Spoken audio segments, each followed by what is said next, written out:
It's like a nice short-term deal for Oklahoma City, but also a potentially very valuable future deal.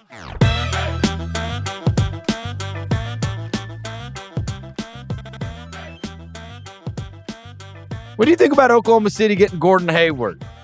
Give up, the Bertans contract, Trey Mann, a couple other assets, but nothing that was, playing significant minutes for them, and acquire Gordon Hayward. Do you like this deal? Gordon Hayward to the Thunder could end up being one of the most important acquisitions of the day. And the reason why is because of the versatility he's going to provide in their rotation. He can either be a bench ball handler, a guy behind Shai Gilgeous-Alexander who can help run the offense and facilitate things, or B, he can be that fifth guy on the floor who provides a different look than Josh Giddey. Giddey has improved as a shooter this season, but he's still not a knockdown guy. Gordon Hayward in no way is an elite shooter, but he's a better shooter than Giddey.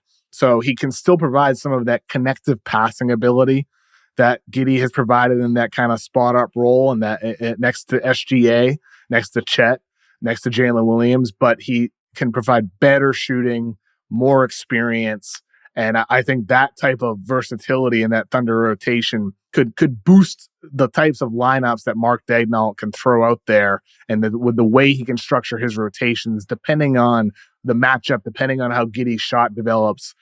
Gordon Hayward, this is an opportunity for him to improve his own stock too in this situation, because he doesn't need to do a lot to make a positive impact.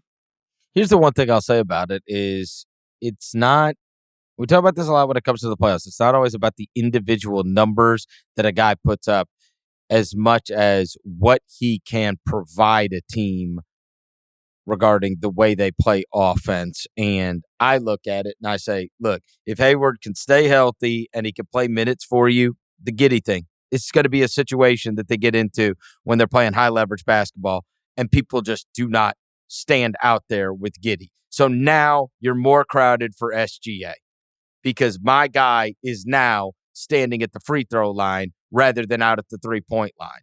And if Gordon Hayward could just be a guy that when he is out there, he has to be guarded all the way out to the 3-point line, teams aren't just going to be able to cheat off him. Teams aren't going to be able to leave him. Now, that just by him being there and being guarded all the way out there, just by his presence, all of a sudden, it makes SGA and everything else they're doing so much easier to manage. I'll give you, for instance, last year, you saw it when Memphis got into the playoffs. They're playing against the Lakers, and they just acted like Dylan Brooks had SARS. They just can't get farther away from him. And yet when they brought in Luke Kennard, all of a sudden, now you've got all these guys. Now the lane's starting to open up because now everybody, you can't have four guys standing with a foot in the lane and then doing a closeout that you don't even really want to close out on because you'd rather have these guys shooting. But as long as you've got somebody out there that can space the floor out, it ends up making your best players better. And so I look at it and say, man, if Gordon Hayward could just stand out there, knock down a reliable amount, but more importantly, just be guarded all the way out to the 3-point line, that's where SGA is an impossible one-on-one guard. You've got to make him see two. And to me, at least Hayward makes it so you can play where he only has to see one. And then now you're cooking with grease. That's how I look at it. But he's always hurt. He's always hurt. It's a perfect acquisition for them because he helps now, but also he's an upcoming free agent, so they have flexibility there. You either can enter the offseason with cap space, or you can enter the offseason deciding, we'll re-sign him to number X, and then that X number could be the deal that you end up flipping for a star in the future using your big pile of draft picks that you have. That could be a very valuable contract in that sense. So it's like a nice short-term deal for Oklahoma City, but also a potentially very valuable future deal. And I think with them, like I'm working on doing my power rankings that'll be up soon on the Ringer. OKC, like championship power rankings, how high would you have them? Like I have them penciled in currently at third. Oh, with that's my championship ridiculous. power rankings. Is that premature? Can they win a playoff series first? Is it ridiculous? Yes. Sure, it would be unheard of for the youngest team in basketball to go all the way to the finals. But this team is an outlier in terms of they have an MVP top 5 candidate in SGA. They have another All NBA caliber talent in Jalen Williams. They have Chet Holmgren, who's a all defensive team candidate. They have so much depth and versatility. They have one of the best coaches in the league in Mark Daigneault. Why is it unreasonable at this point? They're one of the best teams in basketball today. They're uniquely positioned to have success in the postseason with their versatility. Why not have them that high? Because we pay attention to the history of the NBA, and the history of the NBA tells you that you've got to go in and you got to take your lumps. You're going to be going up against veteran teams. You're also going up against a team. You're going to be going up against teams with a bunch of size. That is going to be the one thing that really can bother them, is when it turns into more of a half-court basketball game, there's going to be some volleyball played on the boards against some of these bigger teams because they can't match up size-wise. And so they have to use their advantage. And the other thing is just being through it, being through that level of intensity, being through the game planning for one team and all of your weaknesses get exposed.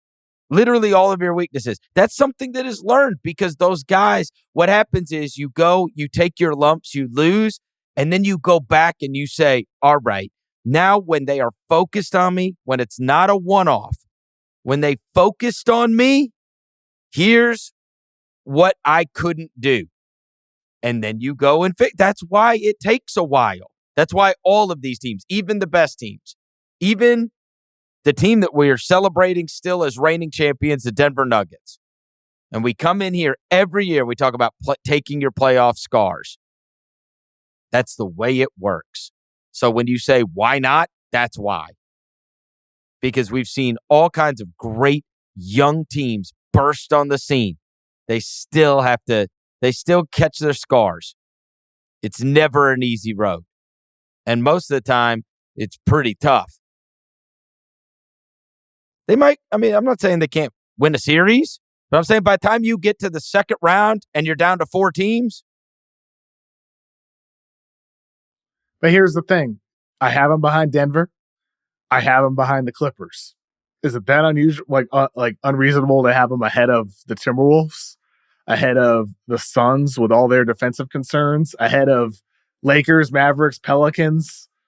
I mean, I don't know.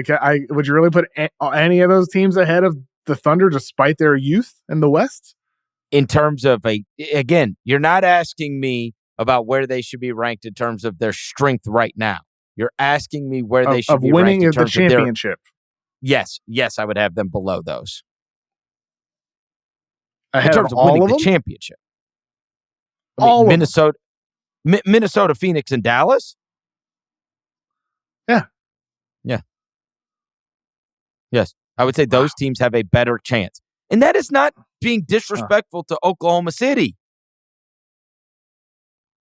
I mean, look, everybody comes on here. And I don't know, Chris. I think it might be. I think you're underrating them personally. I do.